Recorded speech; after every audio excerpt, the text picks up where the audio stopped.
decided to work with sleep, health, and lifestyle dataset.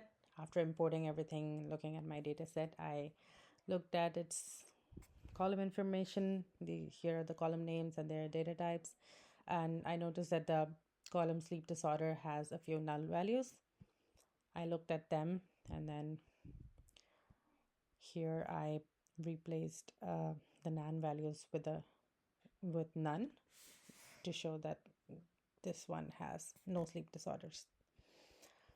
And then I went with the BMI category column, and then I saw that it has 4 categories with normal and normal weight that looked the same. So I changed the name normal weight to normal. So now I have 3 categories in the BMI category. Then I looked at the occupation column. Here I noticed that the salesperson and sales representative are kind of the same.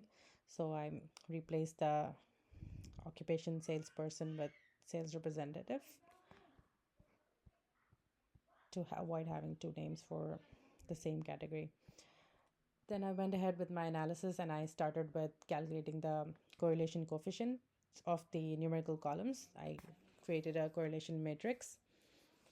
Here I noticed that the stress levels and quality of sleep are closely related. So if the value of the correlation coefficient is very close to 1 or -1, then those categories are very closely related.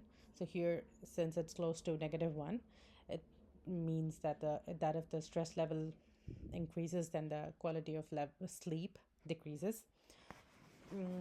I wanted to evaluate more on the stress levels, so I decided to group by the categories, the occupations, and see if specific occupations have higher levels of stress.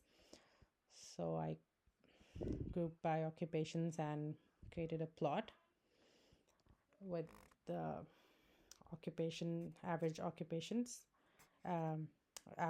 average stress levels. So I created a plot of occupations with their average stress levels and saw that the sales representative occupation had the highest levels of stress. Then I went ahead with evaluating the BMI categories in relation to the stress level and age. So I plotted a graph here with age and stress level and the BMI categories with different colors. And I noticed that the people with in the lower age group have higher levels of stress, even though their BMI category is normal. Then I wanted to evaluate more on the sleep disorders. So I calculated averages of the stress levels and sleep duration and daily steps. And I plotted some bar plots with the sleep disorders to see the trends in the sleep disorders with the averages of these columns. And then I plotted another graph with the percentages of sleep disorders in male and female. And I noticed that the female population had higher levels of sleep apnea, the sleep disorder. Yeah, that's about it. That's my analysis, this project. Thank you.